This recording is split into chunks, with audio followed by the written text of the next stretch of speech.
آج سے کچھ دہائیوں پہلے مغرب میں ہم جنس پرستی کے جس ایجنڈے کا آغاز ہوا تھا اس نے اب تقریباً پوری دنیا کو اپنی لپیٹ میں لے لیا ہے۔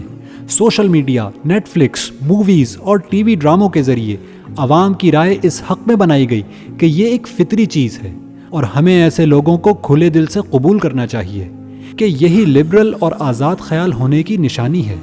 فیس بک، یوٹیوب اور تمام سوشل میڈیا پر اس کی خوب ترویج کی گئی۔ مسلمانوں کے ذہن اس کا خصوصی ہدف تھے، یہاں تک کہ باحجاب لڑکیوں کو اس کا حامی دکھایا گیا۔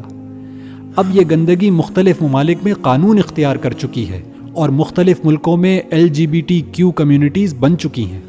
جنہیں وہاں شراب، زنا اور سود کی طرح قانونی تحفظ حاصل ہو چکا ہے۔ 70 کی دہائی تک امریکن سائیکیٹرک ایسوسی ایشن کے مینول میں ہم جنس پرستی ایک بیماری کے طور پر درج تھی، جس کو بعد میں اس فہرست سے نکال دیا گیا۔ ہم جنس پرستوں کے حقوق کے لیے شروع ہونے والی اس تحریک نے ٹرانسجینڈر کے حقوق کے نام پر اب ایک بھیانک روپ اختیار کر لیا ہے، اور وہ ہے جینڈر فلوئڈٹی، جس کے مطابق اب کوئی بھی کسی بھی وقت اپنی جنس بدلنے کا اعلان کر سکتا ہے، ایک آپریشن کے ذریعے اپنے آپ کو لڑکا یا لڑکی بنا سکتا ہے اور چاہے تو سرجری کے ذریعے اپنی ظاہری ساخت مسخ کر سکتا ہے۔ معاملے کی سنگینی اتنی بڑھ چکی ہے کہ مغرب میں پیدا ہونے والا ہر بچہ خود اپنی جینڈر طے کر سکتا ہے کہ وہ اپنے آپ کو ہی کہلوانا چاہتا ہے، شی یا پھر دے۔ خطرے کی بات یہ ہے کہ LGBT کا فتنہ اب نہ صرف میڈیا کے ذریعے ہم تک پہنچ رہا ہے، بلکہ پاکستان میں باقاعدہ اس کے لیے قانون سازی ہو چکی ہے۔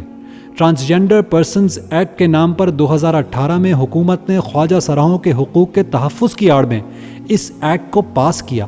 اس ایکٹ کی شق نمبر 2 اور 3 کے مطابق یہ ایکٹ صرف طبی مسائل کے حامل لوگوں یعنی حقیقی خواجہ سراہوں تک محدود نہیں، بلکہ یہ ہر شہری کو محض اپنی خواہش کی بنیاد پر مرد سے عورت اور عورت سے مرد بن جانے کی اجازت دیتا ہے۔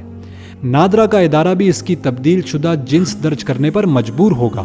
اس طرح وہ قانوناً اپنی اصل جنس سے شادی بھی کر سکتا ہے، یعنی مرد مرد کی شادی اور عورت عورت کی شادی میں اب کوئی قباحت نہیں رہے گی۔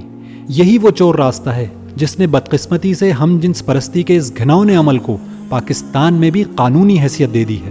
پاکستان کی سینٹ میں اس قانون کے خلاف تنہا توانا آواز جماعت اسلامی کے سینیٹر مشتاق احمد خان کی ہے، جنہوں نے اس بل کو حقیقی خواجہ سراہوں تک محدود کرنے کی ترمیم پیش کی اور جینڈر کی تبدیلی کو میڈیکل بورڈ کی منظوری سے مشروط کیا کہ آیا وہ واقعی خواجہ سرا ہے یا محض اپنے ذہنی خلل یعنی جینڈر ڈسفوریا کی بنیاد پر یہ کام کروا رہا ہے۔ لیکن تمام لبرل جماعتوں نے اس ترمیم کو رد کر دینے کا فیصلہ کیا۔